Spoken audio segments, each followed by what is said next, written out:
ஹாய்ங்க, இன்றைக்கி ஒரு விளாக் தாங்க பார்க்க போகிறோம். சிவன்மலை போகலான்னு கிளம்பிட்டுருக்குறாங்க. நீங்களும் வாங்க, ஜாலியாக போயிட்டு வரலாம். வந்தாச்சுங்க. கீழே அடிவாரத்தில் பிள்ளையார் எல்லாம் கும்பிட்டுட்டு மேலே நடக்க ஆரம்பித்தாச்சுங்க. பஸ் இருக்குது, நாங்கள் நடந்தே போகலான்ட்டு வந்தாச்சு. பார்த்தீங்களா, கீழேருந்து எவ்வளோ அழகாக இருக்குது பார்த்தீங்களா மேலே. அவள்தான் இங்கே மேலே வந்தாச்சு. வந்துட்டு மேலே வந்து பிள்ளையாரை கும்பலான்னு கும்பிட்டுட்ருக்குறோம். இவன் பிள்ளையார் தோப்புக்கரணம் போடுறான் பாருங்கள், தம்பி பையன். அப்படியே வெளியில் சுற்றி கும்பிடலான்னு சுற்றி கும்பிட்டுட்ருக்குறோங்க. மேலேருந்து கீழே அடிவாரத்தில் இந்த வியூலாம் பாருங்களேன் எவ்வளோ அழகாக இருக்குதுன்ட்டு. இவ்வளோ ஹைட்டில் மேலே மலை இருக்குதுங்க. அவ்வளோதான் சுற்றி கும்பிட்டஞ்சாச்சுங்க. தீபம் போடலான்னு தம்பி ஒய்ஃப் தீபம் போட்டுட்ருக்குற. அப்படியே உள்ளே பூஜை ஆகுதுங்க. இவன் அந்த பூஜை பெல் சத்தத்துக்கு வந்த மாதிரி இவன் இங்கே வெளியில் டான்ஸ் ஆட ஆரம்பிச்சிட்டான். அவ்வளோதான் இங்கே உள்ளே கிளம்பியாச்சு. உள்ளே போயாச்சு. உத்தரவுப்பட்டி போன தடவை இருந்த மாதிரி கற்பூரம் பெரம்பும் தான் இருந்துச்சு.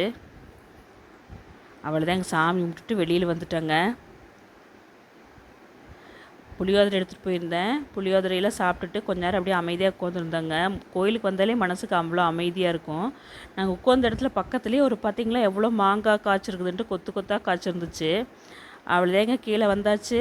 ஐயர் கீழேருந்து தீர்த்தம் கொண்டு வர்றார் பார்த்திங்களா. அவ்வளோதாங்க வீட்டு பக்கத்தில் வந்தாச்சு. ஒரு மேங்கோ ஜூஸ் குடிச்சிட்டு கிளம்பியாச்சு.